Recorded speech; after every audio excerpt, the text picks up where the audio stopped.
क्या आप जानते हैं कि जब मच्छर आपका खून चूसते हैं तो उनका क्या होता है? अगर आप सोचते हैं कि मच्छर सिर्फ चुभाकर और चूसकर ही खून चूसते हैं, तो आप बिल्कुल गलत हैं। वास्तव में जब भी कोई मच्छर आपका खून चूसता है, तो यह आपके ऊपर एक न्यूनतम आक्रामक सर्जरी करने जैसा होता है। आइए देखें कि यह मच्छर डॉक्टर आपकी सर्जरी कैसे करता है। सबसे पहले ये चुपचाप आपकी त्वचा पर उतरेगा। आपके द्वारा देखे जाने से बचने के लिए आपके निचले मुंह की स्थिति का पता लगाने के बाद ये आपको सुन्न करने के लिए सोच समझकर मुंह से कफ थूक देगा। सर्जरी के दौरान आपको झुनझुनी की अनुभूति होती है। इसके बारे में क्या ख्याल है? क्या इस प्रकार की सेवा पर्याप्त है? फिर डॉक्टर मॉस्किटो ने अपने सर्जिकल उपकरण, जो उसका मुंह होता है, निकालना शुरू कर देता है। बहुत से लोग सोचते हैं कि मच्छर के मुंह में केवल एक सुई होती है। वास्तव में उसके मुंह के अंग अलग अलग कार्य करने वाली 6 सुइयों से बने होते हैं। स्पष्ट रूप से देखने के लिए इसे माइक्रोस्कोप के नीचे रखना आवश्यक है।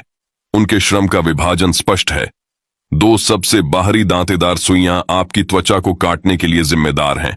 2 आंतरिक सुइयां रक्त वाहिकाओं के रास्ते में बाधाओं को दूर करने के लिए जिम्मेदार हैं, और 2 मध्य सुइयां रक्त को चूसने से रोकने के लिए एंटीकोआगुलेंट यौगिकों को स्रावित करने के लिए जिम्मेदार हैं। इस प्रक्रिया में आपका रक्त जम जाता है और दूसरे मच्छर के वास्तविक भोजन उपकरण होते हैं आपके द्वारा खोजे बिना। यह लालच से आपका खून चूसेगा जब तक कि इसका पेट फूलकर अपने आकार से कई गुना न हो जाए। इस प्रक्रिया में यह इस सुई के माध्यम से वायरस को आपके रक्त प्रवाह में भी इंजेक्ट करता है।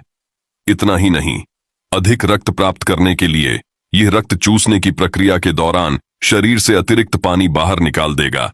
यह तब तक खाएगा और शौच करेगा जब तक इसका पेट फटने वाला न हो जाए, और फिर यह संतुष्टि के साथ निकल जाएगा।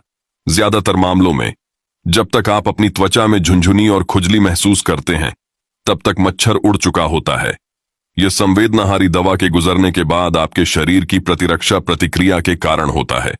यहां देखें, क्या हमें किसी पेशेवर मच्छर चिकित्सक की प्रशंसा करनी चाहिए? अंततः